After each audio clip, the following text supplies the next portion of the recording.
Assalamualaikum Pak Kiai. Waalaikumsalam warahmatullahi wabarakatuh. Tadi kan salah satu metode untuk menangani yang frontal kan dengan metode dialog dengan jinnya ya. Ditanya-tanya, kamu udah berapa lama, terus kamu yang ngirim siapa. Ada kemungkinan nggak misalkan jinnya bohong gitu, sengaja mengadu domba misalkan, saya dikirim sama si A padahal bukan gitu. Makasih Pak Kiai. Sangat, karena jin sifatnya kadzub. Makanya kita tidak boleh menanyakan siapa yang ngirim. Di buku itu tidak pernah saya tulis tanyakan siapa yang ngirim, tidak. Tapi kamu ini dikirim apa masuk sendiri? Kamu ini tujuannya apa di sini? Sudah berapa lama? Itu aja. Tidak boleh menanyakan siapa yang ngirim. Karena dia peluang berbohongnya besar. Ada namanya sihrul baghda. Sihrul baghda begini. Ya. Sihrul baghda, si A sama si B bertetanggaan. Si A gangguan gaib. Kemudian si A ini mengundang praktisi KBRA namanya Asep. Ya. Asep Suherman. Asep Firman sah. Rukyah, wah, jin kesurupan. Jin ini ngaku dikirim oleh si B. Si B. Udah, ya kan? Kemudian secara kebetulan pula si B ini ngundang Asep, praktisi KBRA ini ke sini. Reaksi juga frontal kesurupan. Dia bilang si A yang ngirim. Paham? Asep ini bingung. Kenapa? Karena dia sering ke sini, dia lihat bagus, nggak ada kedukun-dukunan, nggak pernah ke dukun pula, yakin. Asep juga percaya dengan si B ini, masya Allah rajin bersedekah, yatim piatu, nggak mungkin dia ke dukun. Inilah yang disebut dengan sihrul baghda atau penyakit ain. Kenapa ada penyakit ain? Karena ini pelakunya siapa? Pihak yang ketiga. Siapa? Setan. Kenapa? Karena ada ini sama si B bermusuhan, dengki, hasad. Ketika ada hasad itulah setan memberikan racunnya melalui mereka dan masuklah jin yang mengadu domba. Itu ain. Penyakit ain itu salah satunya ain dalam bentuk sihrul baghda, sihir permusuhan, sihir kebencian satu dengan yang lainnya. Bukan ini nyantet ini, bukan ini nyantet ini, enggak ada. Makanya keluhannya sama ini. Tapi kalau praktisi enggak waspada, enggak pinter, teradu domba. Bisa-bisa praktisinya masuk penjara sama pasien salah satunya. Kenapa? Ada bukti video membenarkan, menuduh, akhirnya dilaporkan pencemaran nama baik. Kemudian nadharun bistihsanin masubin bihasadin min khabisi tab'i yahsulu lil mandur fihi dararun. Kata Al-Hafidh Ibnu Hajar dalam kitab Fathul Bari. Ain itu pandangan kekaguman seseorang dari rasa dengki, hasud, bersumber jiwa yang buruk dan berdampak negatif kepada orang yang dipandangnya. Salah satunya dalam bentuk sihir permusuhan. Orang itu kok kaya ya, entek di hati dia, dengki, pasti pelihara tuyul. Masa dalam waktu 3 bulan punya mobil 3, istri 3, Allah.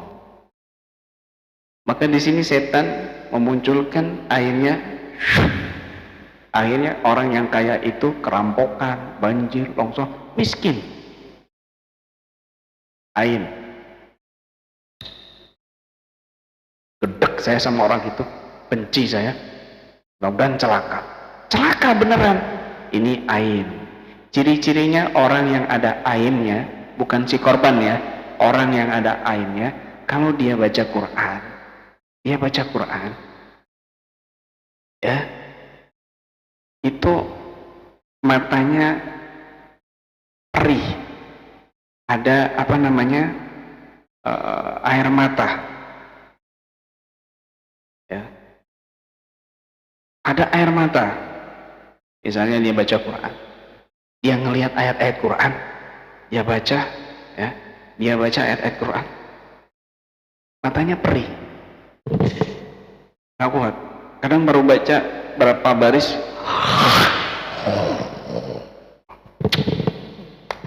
tapi coba kalau suruh buka TikTok, WhatsApp berjam-jam kuatnya. Sepak bola 5 bungkus habis rokok. Ini orang yang ada ain. Kalau saking parahnya, ada ulama yang mengatakan kalau udah parah banget itu dia ngeliat cicaknya jatuh. Saking parahnya. Kalau orang Jawa bilang itu si lidah pahit. Kalau orang Madura bilang itu mentih pengocap. Ngocap apa mentih? Engki. Ngeding. Dari kama. Madura kama.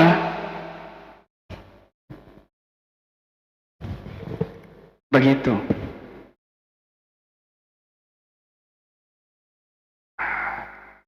Itu jangan bangga. Beda kalau begini, kasihan ya miskin orang ini, mudah-mudahan kaya. Lihat bapak-bapak tua pemulung, kasihan, ya Allah mudah-mudahan kaya. Di hatinya kerentek. Tiba-tiba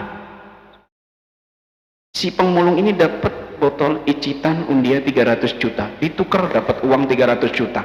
Ini namanya mujabud dakwah, orang yang doanya dikabulkan oleh Allah Subhanahu wa Ta'ala. Begitu. Kasihan, sakit ini orang. Mudah-mudahan sehat. Sehat besoknya cepat. Ini namanya mujabud dakwah. Makanya Nabi SAW, kalau kamu lihat kagum sama orang, maka ucapkan setelahnya barakallah, masya Allah, barakallah fik, masya Allah, barakallah fik, masya Allah, tabarakallahu fik.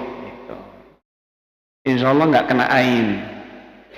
Kalau enggak ya baca dia tiap pagi sore, a'udzu bikalimatillahi tammah min kulli syaitanin wa hammah wa min kulli ainin lammah.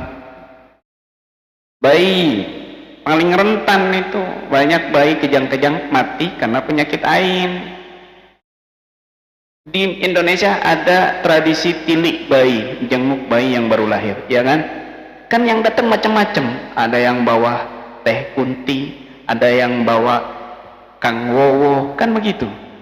Mungkin dia punya khodam Kang Wowo, mungkin dia punya khodam teh kunti, mungkin dia lagi disantet orang bawa-bawa, atau dia punya tempelan jin ngikutin dia. Ini bayi, terus jinnya tertarik sama bayi, habis bayi kamu demam-demam tok, rewel, kejang-kejang, mati. Kalau nggak mati, autisme dan lain sebagainya. Begitu. Tidak semua autisme itu dari jin, tidak. Tapi jin yang perlu kamu sadari, dia juga berwilayah di darah dan di saraf. Begitu. Paham ya? Sebab itu ada bekam.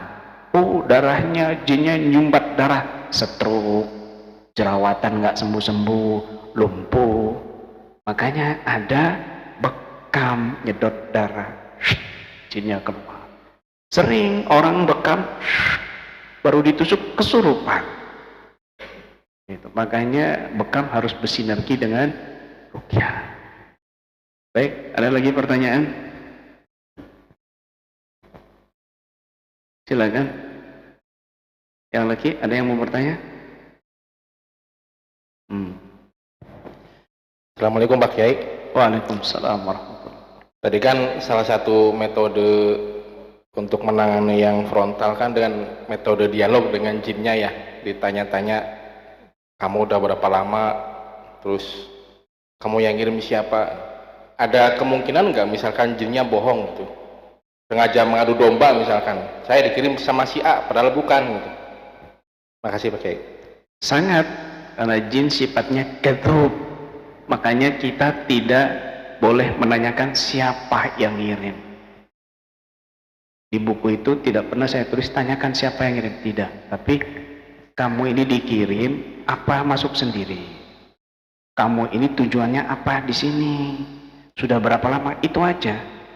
Tidak boleh menanyakan siapa yang ngirim, karena dia peluang berbohongnya besar.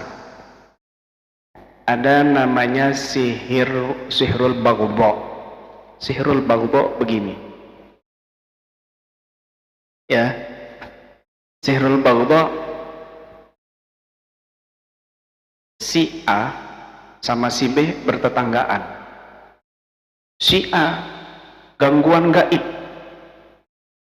kemudian si A ini mengundang praktisi KBRA namanya Asep, ya, Asep Suherman, Asep Firman sah. Rukyah, wah, jin kesurupan. Jin ini ngaku dikirim oleh si B. Si B. Udah, ya kan? Kemudian secara kebetulan pula si B ini ngundang Asep, praktisi KBRA ini, ke sini. Reaksi juga frontal, kesurupan. Dia bilang si A yang ngirim. Paham? Asep ini bingung, kenapa? Karena dia sering ke sini, dia lihat bagus, nggak ada kedukun-dukunan, nggak pernah kedukun pula, yakin. Asep juga percaya dengan si B ini, masya Allah, rajin bersedekah, yatim piatu, nggak mungkin dia kedukun. Inilah yang disebut dengan sihrul baghda atau penyakit ain. Kenapa ada penyakit ain? Karena ini pelakunya siapa? Pihak yang ketiga. Siapa? Setan. Kenapa? Karena ada ini sama si B bermusuhan, dengki, hasad. Ketika ada hasad itulah setan memberikan racunnya melalui mereka dan masuklah jin yang mengadu domba. Itu ain. Penyakit ain itu salah satunya ain dalam bentuk sihrul baghda, sihir permusuhan, sihir kebencian satu dengan yang lain. Bukan ini nyantet ini, bukan ini nyantet ini, enggak ada. Makanya keluhannya sama ini. Tapi kalau praktisi enggak waspada, enggak pinter, teradu domba. Bisa-bisa praktisinya masuk penjara sama pasien salah satunya. Kenapa? Ada bukti video membenarkan, menuduh, akhirnya dilaporkan pencemaran nama baik. Kemudian nadharun bistihsanin masubin bihasadin min khabisi tab'i yahsulu lil mandur fihi dararun. Kata Al-Hafidh Ibnu Hajar dalam kitab Fathul Bari, ain itu pandangan kekaguman seseorang dari rasa dengki, hasud, bersumber jiwa yang buruk dan berdampak negatif kepada orang yang dipandangnya. Salah satunya dalam bentuk sihir permusuhan. Orang itu kok kaya ya, entek di hati dia, dengki, pasti pelihara tuyul. Masa dalam waktu 3 bulan punya mobil 3, istri 3, Allah. Maka di sini setan memunculkan akhirnya orang yang kaya itu kerampokan, banjir, longsor, miskin. Ain. Gedek saya sama orang itu, benci saya, mudah-mudahan celaka beneran. Ini ain. Ciri-cirinya orang yang ada ainnya, bukan si korban ya, orang yang ada ainnya, kalau dia baca Quran dia baca Quran, ya, itu matanya perih, ada apa namanya, air mata, ya, ada air mata. Misalnya dia baca Quran, dia ngelihat ayat-ayat Quran, dia baca, ya, dia baca ayat-ayat Quran, matanya perih, nggak kuat. Kadang baru baca berapa baris,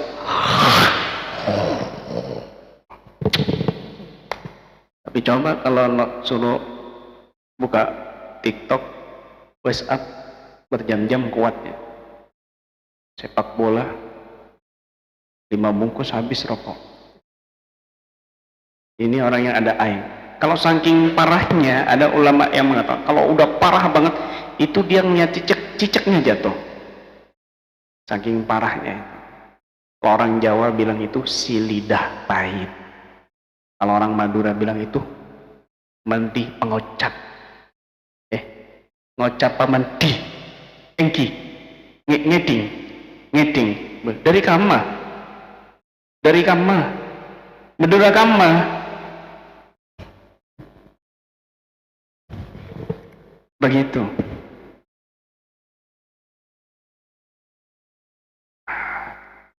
Itu jangan bangga. Beda kalau begini, kasihan ya miskin orang ini, mudah-mudahan kaya. Lihat bapak-bapak tua pemulung, kasihan, ya Allah mudah-mudahan kaya. Di hatinya kerentek. Tiba-tiba si pemulung ini dapat botol icitan undian 300 juta, ditukar dapat uang 300 juta. Ini namanya mujabud dakwah, orang yang doanya dikabulkan oleh Allah Subhanahu wa taala. Begitu. Kasihan, sakit ini orang. Mudah-mudahan sehat. Sehat besoknya cepat. Ini namanya mujabud dakwah. Makanya Nabi SAW, kalau kamu lihat kagum sama orang, maka ucapkan setelahnya barakallah, masya Allah, barakallah fik, masya Allah, barakallah fik, masya Allah, tabarakallahu fik. Insya Allah nggak kena ain.